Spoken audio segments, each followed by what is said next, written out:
They're like, you just sold this business. I mean, great. Yeah. Shut up. For multi-hundred millions. and I'm like, I don't know. Was that what it was all about? I mean, I think we sold too early. We shouldn't do this. Oh my God. And so I immediately went to the next thing to take my mind off of that. But it's always in the back of my mind.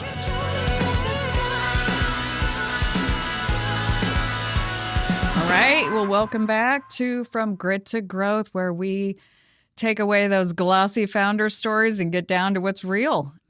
We talk about zero to scale and everything in between. So today's episode is a little bit of a twist. I get to take my co-host, Mark Hasebroock, and turn him into a guest, which is going to be so fun for me. I can't wait to do a little roasting. Anyway, no, he's one of my favorite founders ever.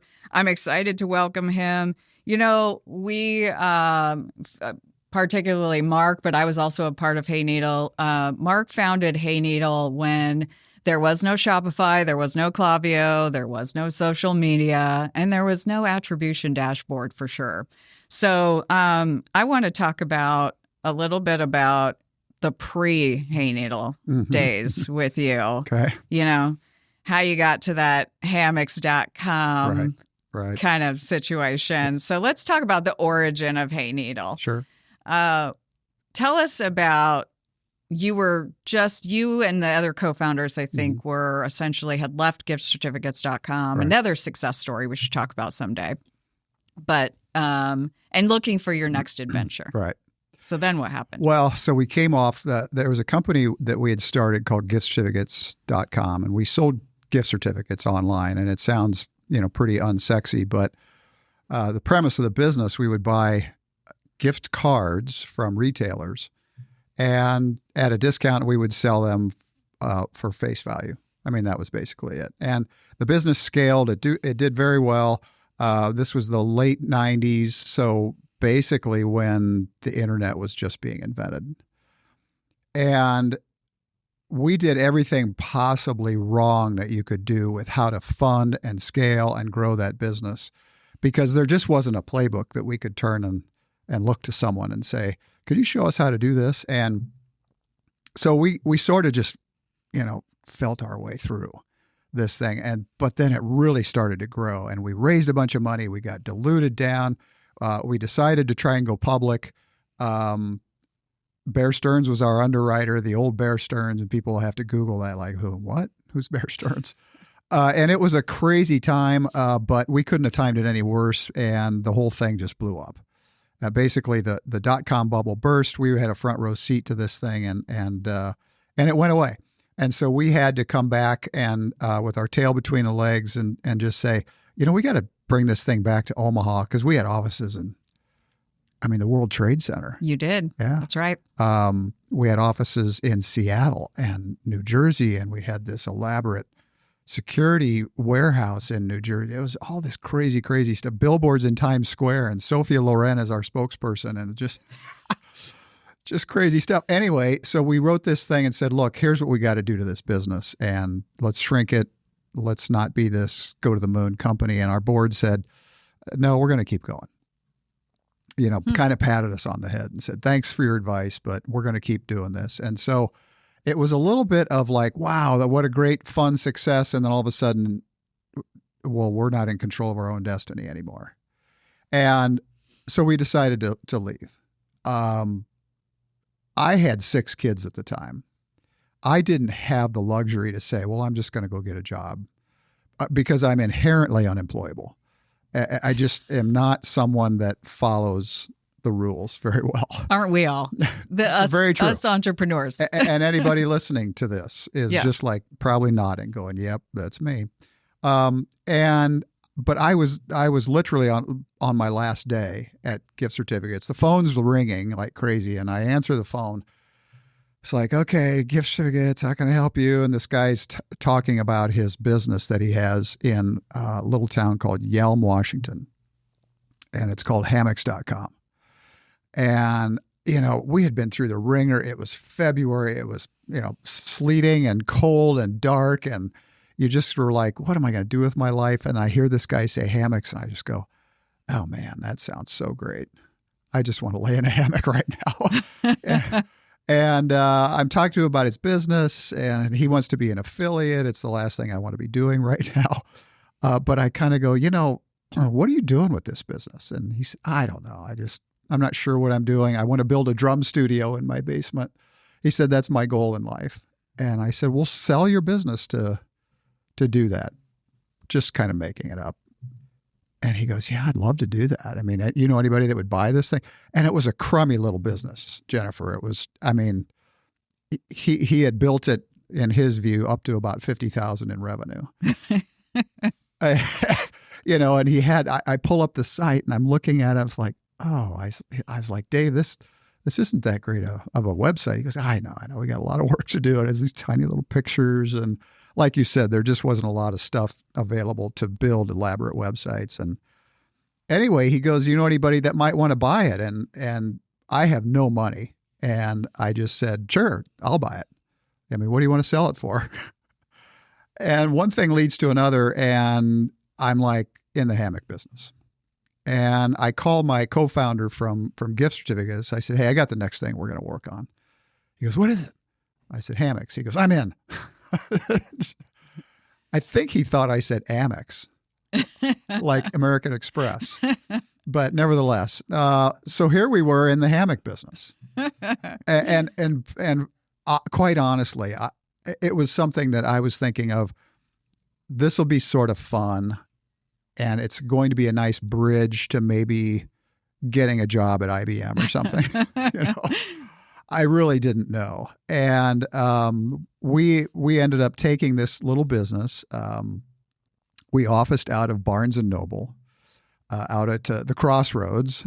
And we had every book you could imagine on HTML for dummies and how to build websites. And, it was just the craziest time. But we had a small business now, hammocks.com, and that was it. I mean, that truly was the genesis. There wasn't a business plan. There wasn't a let's build this, 500 different store website. This was just kind of like, let's mess around with this thing. This is kind of the lessons in read the universe. Yes. See what the universe is telling you. Right. I think there is just a reason why that all came to you. Because, okay, so that you guys all know, Hayneedle came from hammocks.com. Right. Hammocks.com was the start of it. Yeah. Hayneedle was sold for hundreds of millions to Jet and then eventually Walmart in 2016. It got started in 2002. And so we're going to go from that buying $18,000 hammocks.com story all the way to Hayneedle. Mm-hmm. Mark is one of 3 co-founders. And of course, you guys know that Mark and I today run Dundee Growth Partners based on our experience. So what you're going to hear today is all these experiences that Mark learned. And I was at Hayneedle for the first 3 years of that when it was extreme growth. I think the interesting thing is that our founders today, especially in the e-commerce world, they have Shopify. Right. I don't think they realize how valuable that is. But they have some harder things. They have social media to contend with. They have higher advertising spend to contend with. They have a more difficult network of inventory management, although inventory management was such a core competency, I think, for Hayneedle. So we're going to talk about some of these pieces, but, just remember back in 2002, it was very experimental, it was very scrappy, it was very blank sheet of paper, wild, wild west. And so to come out with lessons are even more meaningful because they're deeper in you, I think, in the end. So take us from hammocks.com and okay, you got hammocks.com. Right. Now you're running this business. Where are you seeing the successes and how do you think of that in going from hammocks.com to something bigger than that? Yeah, I think we stumbled into it. But your point about fate, I'm a huge believer in fate. And if you're listening and if it knocks, you should answer. I mean, there's things that the universe is telling you. And I find a lot of founders, it sort of just passes them by. Because they're so laser focused on maybe one or two things that if there's something whispering to say, maybe consider this or consider that. And for us, it was a phone call that we got from a customer.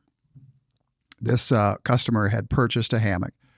And this was back when there were phones and we had landlines. And we used them. And it would ring and you would pick up this thing and there was a cord attached.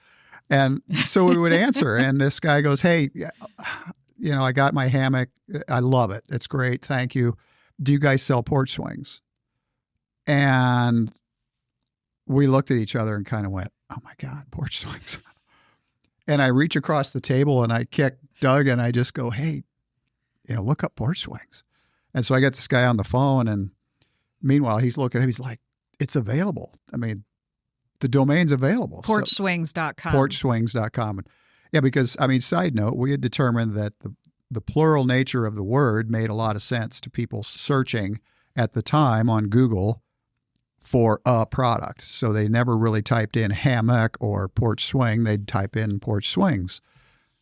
And so having that domain was really important. Anyway, so I talked to this guy and I said, well, what kind of porch swing would you like? And he goes, I don't know, I'm like a wood one. So I'm like, is there wood porch swings? Who makes wood porch swings?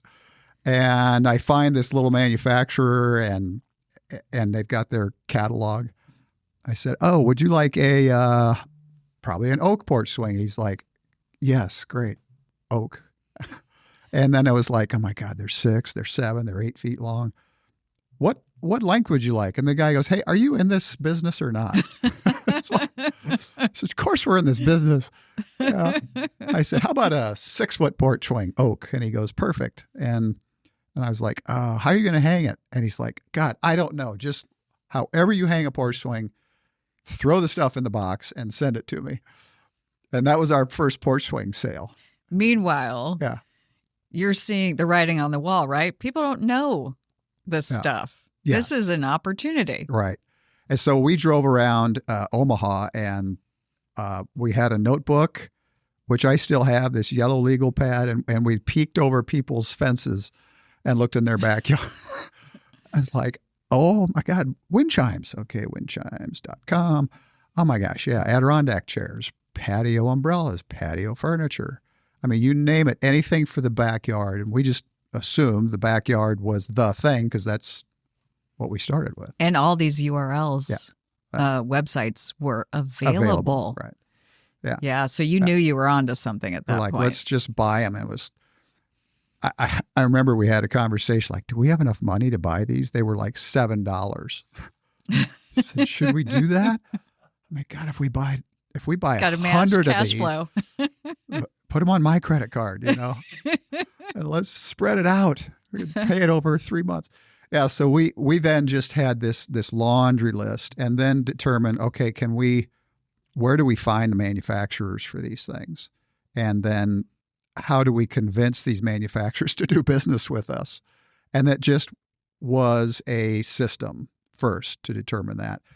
Then we developed a checklist. Does it make sense to even do this business? So let's score it. And let's create this score like what's utopia? Well, hammocks.com was the perfect website and name and universe of the products. And then we determined and stumbled into this because there were like 3 manufacturers domestically of hammocks. And there were a variety of them internationally. But the domestic ones said, look, we sell to Walmart, we sell to Target, we sell to Sam's Club. Okay. And if you want to do business with us, you go buy it from Sam's Club. And we went to them and said, we want to do a thing called drop shipping. And they said, what is drop shipping? Well, we're going to find the customer. We're going to create the sale. We're going to process everything and we're going to send you the order and you're going to ship it for us. And we expected them to just jump across the table and hug us. And they said, yeah, no, we're not going to do that. That's just not our business. Every manufacturer back then said that. Every single one of them. Yeah. Anyway, so that was where we started, is just let's begin in the backyard. Let's build these websites. Let's score these websites for perfect. And then let's put these websites up. Well, like you said, there wasn't a Shopify. Each website took us anywhere from 6 weeks to 6 months to build. It was so hard. And we thought that was lightning fast, by the way.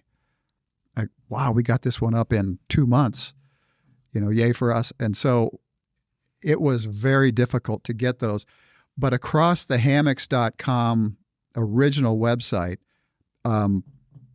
what's that thing? Oh, the Wayback Machine. Have you ever heard of that? Yep.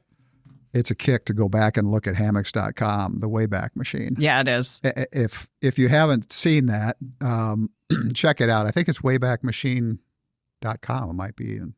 Yeah, I think it is. Yep. You can see the genesis of any website and see how it develops and what happens over time. And you can see how hard it was for us to develop these early websites. And so Hammocks went from just Hammocks to then hammocks.com, porchswings.com, and then Adirondack chairs, and then wind chimes. And the thing started to look like a NASCAR. It had... That's true, on the top banner. It had like 25 tabs across the top, and it was unwieldy. And so we determined, this was the early days of what now is data mining or large language models, that we would look and say, well, Jennifer bought a hammock. I wonder if Jennifer's interested in a wind chime. Let's email Jennifer and just say, hey, thanks for your purchase of this hammock. All manual. We did this. Just thanks for your purchase of the rope hammock, with the spreader bars and the hanging gear. We also sell wind chimes. Would you be interested in that? And then we started to tally are people responding to that or not? And you could start to see a pattern. And like, oh my God, they are interested in wind chimes. So let's try Adirondack chairs. And so we just started this outbound email campaign. And this was a precursor to realizing, like, it cost us $50 to get you as a customer. But you bought a wind chime. You bought an Adirondack chair. You bought a patio furniture or set. And now we've got this customer that's, bought a hammock for $100, but now is buying hundreds of dollars of products. And so that initial cost to get a customer is being spread over dozens of purchases. And we started to think, well, this model actually is making some sense. Yeah, absolutely. And I was there when it was just hammocks.com. That's right. Yeah, so I can verify everything you're saying. That's right. It was so interesting to watch. I'm just a little individual contributor at the time. And it's so interesting to watch you guys through your just your thinking and your strategic thinking, really. Okay, hammocks.com. What else? What else is this little business telling us about what we can build? Yeah. And yes, then there was 8 more sites, and then there was 30 more sites. Right. And then I think you guys stepped back from what I remember, and that's when you did sort of the attribution, or not attribution model. Right. You did like a model that said, why are some of these so successful? Right. Why are some of these not very successful? So you smartened your operating model on some level. Yeah. And everything was inefficient back then, but you guys really did the work. And I think this is important for founders, entrepreneurs, whoever, to know is it is important to go back to your operating model and look at how you can make it more efficient. Yeah. How do you make that drop shipping more efficient? How do you make it not just efficient operating wise, but cost efficient? Mm-hmm. So when do you take it from drop ship to bringing it in-house to, maybe manufacturing it yourself? Tell us maybe a little bit about that process, because that's when you were operating not as hammocks.com only. You're a business now. Yeah. You're a serious business who now has to take care of people, operations, and really manage your finances even more than ever. Yeah. I think we decided early on, and the benefit of 2020 hindsight, I think now was a mistake, that we leaned heavily into being an inventory-only business, meaning we can drop ship some stuff, but we decided we're going to buy this stuff and bring it in and house it and ship it out ourselves.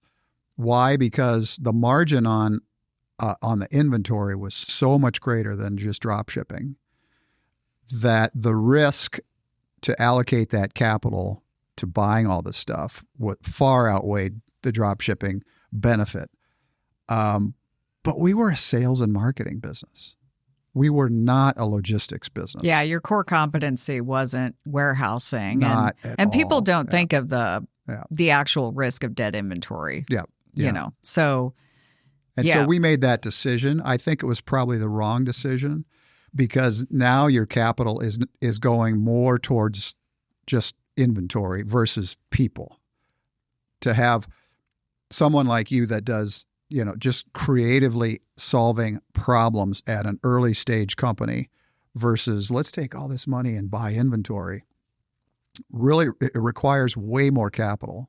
Yep. You burn through a lot more capital and you don't see the results of that as quickly as you do with really leaning heavily into just drop shipping and a heavy sales and marketing.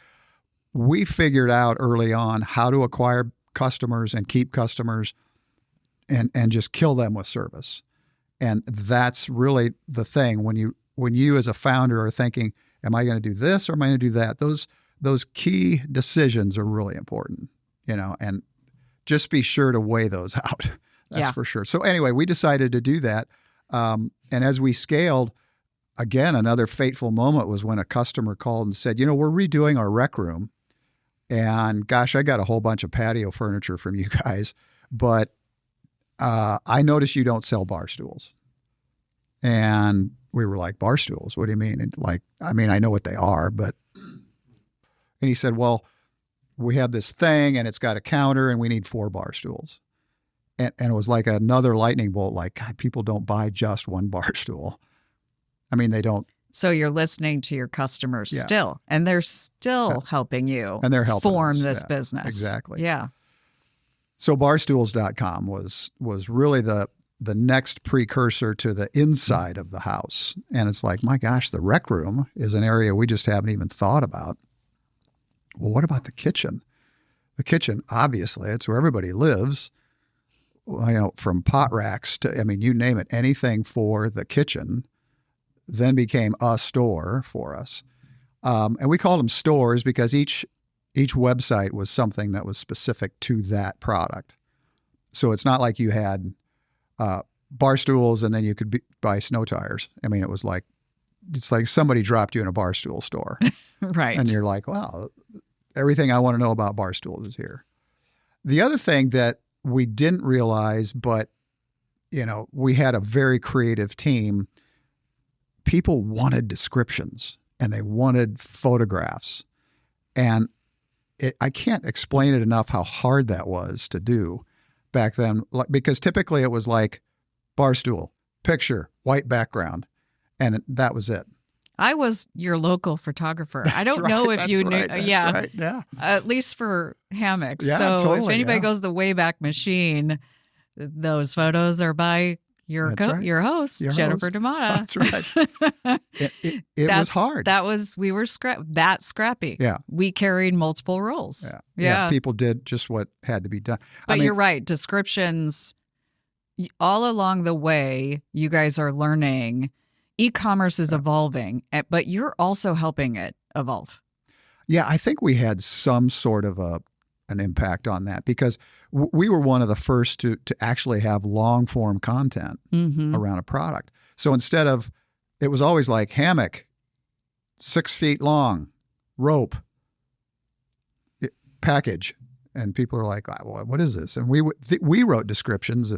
Picture yourself on it's June 17th and there's a slight breeze blowing and you've got a lemonade in your hand and you're laying in this rope hammock and it's swaying back and forth and you're relaxed with a good book. People are like, yeah, I can see that. Yep. Okay.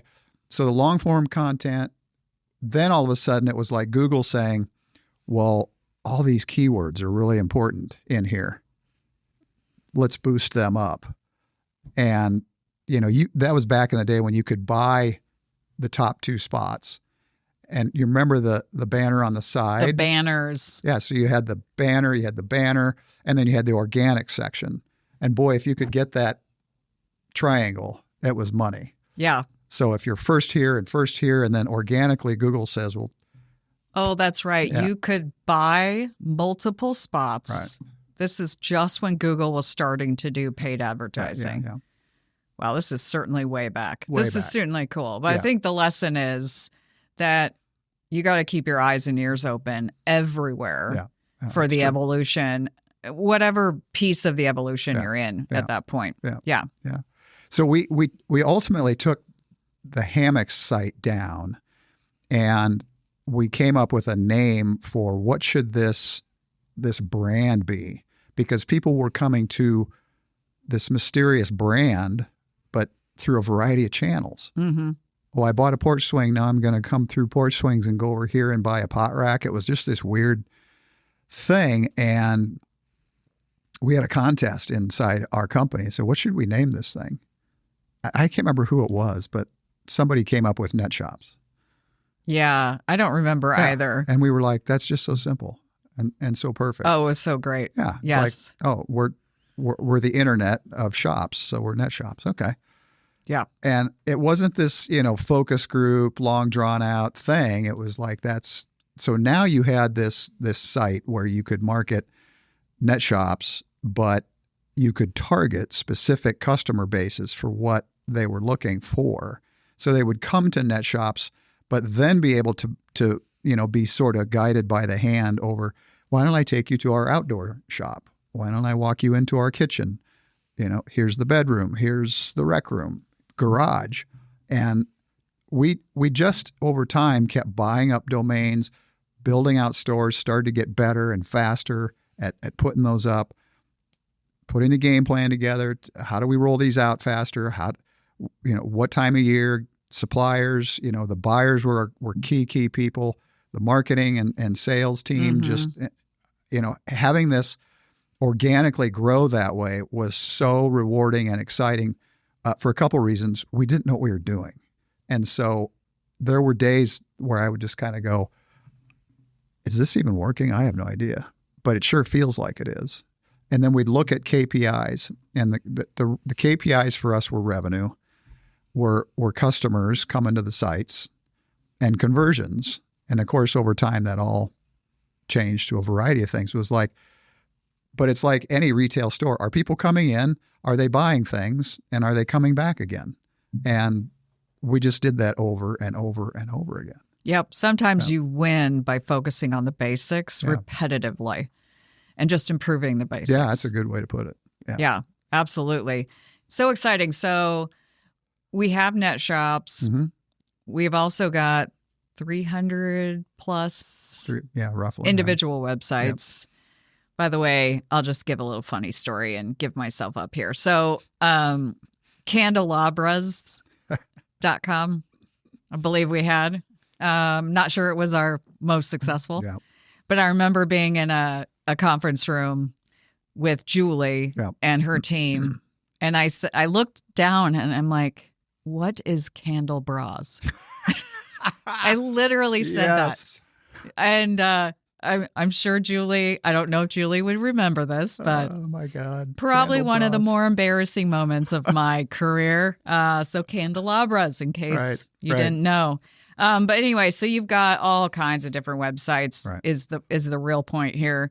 And it's 300 plus. You've got net shops. When does it take the new level of becoming Hayneedle? Right. So we had two real key investors. One, Sequoia Capital. Doug Leone was on our board, managing partner of Sequoia, and Devin Perek from Insight. Also, he's still the managing director of Insight. So, well, wait, can I go back just a second? Because now you have a board. Right, now we have a board. Why did you decide to have? So we basically took the playbook from gift certificates and did the bizarro world of it. Just flipped it upside down and said, what did we do there? Because we don't want to do that again. We want to do this. And we learned a lot of tough lessons from that. And we said, look, we don't want to lose control. We need capital for inventory sales and marketing and bringing on people. I mean, we've gone from, 2-3 people to, at this point, we probably had 250. And that was in about a 3-year period. So just head spinning. But that takes capital. And part of my main role was like, let's not run out of cash. Let's make sure that this keeps going. But let's just have a playbook here that doesn't end up like that did. Okay. And so we went around, we actually went around Omaha and told our story about, 10 or 20 times and got a lot of pats on the back and good luck with that. But look, people are not going to buy hammocks online. It's just, they'll go to Nebraska Furniture Mart if they want to buy these things. And we're like, I don't think so. And a friend of a friend of a friend introduced us to the Sequoia Capital team. And we went out there and pitched to them. And it was wild because we thought it was just going to be a meeting with a couple guys. Like, we're going to tell the story. And it was the whole team. Which is how many? Well, at the time they had 12 partners, all equal partners. Oh my gosh. Yeah. And so, sweating, just nervous, did the whole pitch, told the story, just got, tons and tons of questions. And then we finish up and Doug's Leone is walking us around their office on Sand Hill Road. And we had to wait for a cab because, Uber didn't exist back then. So he's like, well, while you're waiting, can I show you around? And we said, yeah, great. Well, this is accounting and this is whatever, really understated offices. And then I walked by this room and there's 4 guys sitting in it. And this is way off topic, but it's relevant because they were all sitting in this room. There were TVs everywhere and cables coming down. I was like, Doug, what's in there? And he goes, that's one of our recent investments. They can't find office space. And so they're going to stay here for 3 or 4 months till we can find them a home. I said, what are they? He goes, it's a company called YouTube. Mm-hmm. And I said, YouTube, what's that? And he said, well, people use YouTube to post videos online and then people watch them. And I was like, what? I don't get it. Wow, this guy's talking to you about YouTube. Yeah. Back then. Yeah, there was only four When was employees. it? 2008, 7? So it would have been 2003, something like that. Oh, it was that early. Yeah. Okay. Yeah. Something like that, 2003 or 4 maybe. Okay. And I remember thinking, wow, okay. Is there a revenue model? He goes, there's no revenue model at all. And he said, but it's growing about 4,000% a month in viewers. And he said, that'll be worth something someday. And they owned 40% of that. And they put in $40 million. And they sold it 18 months later for like $2 billion. But okay, here's the lesson I learned from him though. And very insightful because I remember calling him and saying, that is a home run. I mean, I can't believe that deal. And he goes, you know what? It's a top 10 website in the world. We sold way too cheap. Mm-hmm. So thinking bigger, expecting more, always be pushing the edge of that envelope higher and higher. I think that was the takeaway from him. Anyway, so yes, he's a board member now. Insight Venture Partners out of New York. Board members. He's a board member because they invested in our company. Infused capital. Yeah. Okay. And when we pitched to Sequoia, we got a term sheet when I was at the airport on my BlackBerry. Your BlackBerry. People are like, what's a BlackBerry? Like, scroll. My God, a term sheet. This is incredible. And so good lessons learned. They were fantastic board members. But here's what they did. They have a playbook as well. And they say, we can tell when a company gets to a certain level that the founding team probably has reached their max. You guys are at a couple $100 million in revenue. We want to get this thing to $500 million. We need to bring in a professional management team. Mm-hmm. And we're like, we do? Well, how come? I said, well, because, this is this and the complexity and the this and the that, another thing. And we were like, well. Meaning you guys step back. We're going to bring in the professionals. CEOs, other C-levels. Okay. And they assembled, and this was strategic blunder number 2, in that we said, okay, we trust you guys. At the time, on paper, the pedigree of every single one of these people that they identified were first rate. I mean, you're just like, the CEO they brought in was like, from Pepsi, and, it had been CEO of Walmart.com and just all of these things. You're like, oh. But it was like 6 or 7 A players all in their little silos of different things that they did well at other companies, had no real regard for what the culture and history of this company was. It was like, well, this is what I did at fill in the blank. Therefore, that's what we're going to do here. Gosh, I remember all of us kind of going, is that the right thing to do? And we need to rebrand. We do? How come?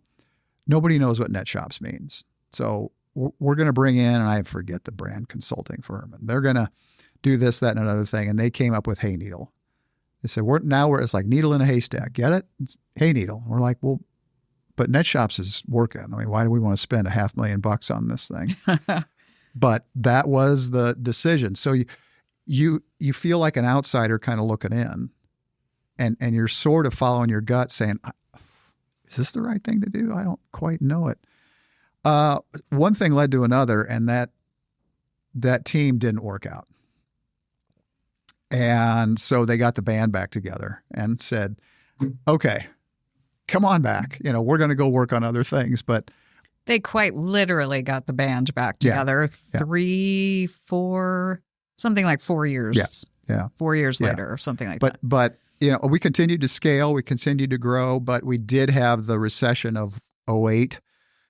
And that was a tough time. We still leaned heavy into inventory. So capital needs were higher. Margins were still pretty healthy for a direct consumer business. But so you navigate a recession, you navigate the consumer kind of going, I was going to buy a pot rack, but I don't know, maybe not anymore. I just got to buy groceries instead. And so things are starting to trickle down. Wrong team, new team coming in, new capital plan. Now let's get back on the scale machine. So that's what we ended up going through. And pretty soon after that, I think you were preparing it to sell, or did Jet just approach you? They or how did that work? Yeah. Okay. Yeah, so they were high flyers and just said, we're doing this whole big thing, and then we're gonna package you guys in with us, and we're gonna go to Walmart, and it's all gonna happen. And it quite literally did in like 6 weeks. It was crazy. In 6 weeks? Yeah, it was crazy fast. Yeah. Wow. Yeah. So looking back on all that's just quite a ride. So you're talking from about 2002 to 2016-ish, something like that. Mm-hmm. So it's a 14-year ride. What I'm gonna make this a very challenging question for you and hold you accountable. Not surprising. What is the biggest learning that you gained out of that 14 years? Your gut instincts are so accurate, more than you realize. They really are. My gut was telling me we probably shouldn't have leaned into inventory so much. My gut says rebranding was probably not the right thing. My gut was saying this C team is impressive, but we don't need it. Those are things where I wish I would have followed my gut instincts way more than I did. Yeah. That's a good one, because when we coach founders, there's 2 things I see. One is, of course, there's gaps that we can help fill in and develop them. But 2 is they need validation of things that are already in their gut, their gut thinking. It's someone somewhere got them off track. Yeah. And they need that validation of some of those things. So like the gut is incredible. It's the second brain, right? And arguably the first brain. So true, yeah. So founders, listen to your gut. It's always right. Yeah. And by the way, I think Mark skated over this, but I want to point this out, is because I've seen it. I've seen the business with and without you. You a mark is so meaningful in a business because here's part of what he did. We talk about in one of our other past podcasts, the top 5 reasons that founders fail. And the first one is putting growth ahead of cash. Yeah. Okay, Mark is just a perfect individual in helping you balance growth and cash and not put any one of them ahead of each other. I think you were so meaningful. And as I look back, you're so meaningful in that area. You know, you want to see things grow, but cash management, how critical that is. Like, that's a good otherwise point. you're going out of business, and you made sure that didn't happen. So I love that piece. It just doesn't get as much credit as I think it should get. So let's kind of talk about one more thing here, and then we'll wrap this up. So when you kind of handed over the business to Jet or Walmart, did you think about what legacy it was going to have, or how do you do that handover? It's your baby, right? It's kind of your child. Yeah, totally. How do you do that effectively? Yeah, it was. Man, it was such a celebration. It was like, wow, what a great achievement! I can't believe we've done this. We were a big believer, and at least most people in the company had some sort of options in the business, some ownership. I just thought it's cool if somebody is able to, buy a car or buy a house or do what have you. I mean, there were some people that did very well, but then there was like the backside of that, and it was the next morning where I just woke up and said, gosh, I'm not the owner. I mean, I don't have an identity anymore. Oh, yeah, I got to go in and I got to do some other stuff, but I don't know. This doesn't, it just felt off. It felt off. And the legacy that I painted in my brain was like, confetti and marching bands and people celebrating, and it's sort of like, it was like a non-event. And not quite depressing or crushing, but like I can remember standing in my driveway back when the newspaper used to be a thing and that was delivered, and I just picked up the newspaper and I remember looking up and just kind of like, wow, this is it. And I wish I had felt more, but I didn't. And I immediately went to, well, what's next? Okay. I got to do something. I got to keep building. I got to create something. I got to solve a problem. Let's just get going. Which maybe I should have taken some time to really appreciate that. And then, have you ever, like if you purchase something, you get buyer's and seller's remorse. And then it was, you have a high. Yeah. You get really excited, but it's very, very short term. Yeah, There's been studies on that. Yeah. And it just almost plummets below where you were before. Yeah. It's like you feel like, God, is this it? Okay. Well, let's figure out what we're going to do next. But I remember thinking, should we have done this? Maybe we shouldn't. I honestly was thinking, can we stop this? Is it too late? I mean, it clearly was too late, but it was like, interesting. Just like, should we have done this? Oh my God. Did I just make a big mistake? I mean, I don't know. There was nobody, and we talked all the time to founders. There wasn't anybody that I could just sit there and have this conversation with. Almost like a mental health coach on some level for exiting your business. Exactly. Yeah. Exactly. Where I was like, hey, can you help me think this through? There was no one that would feel sorry for me. They're like, you just sold this business. I mean, great. Yeah. Shut up. For multi-hundred millions. and I'm like, I don't know. Was that what it was all about? I mean, I think we sold too early. We shouldn't do this. Oh my God. And so I immediately went to the next thing to take my mind off of that. But it's always in the back of my mind. The exciting thing is we all get to learn from you now. And, you've helped a lot of businesses at Dundee Venture Capital. You and I run Dundee Growth Partners. We help founders every day through these phases, through what we call our grit, growth, and greatness phases. And so, come seek out our feedback if you'd like some feedback on any of your founder success or your founder struggles, or if you're stuck or anything like that. We'd love to hear from you. So you can follow Mark Hasebroock on LinkedIn. And by the way, it's Hasebroock. Yeah. So follow him. Extra letters. And you can follow Dundee Growth Partners as well. And if you have any feedback, we'd love to hear from you. You know how to reach us. Yeah.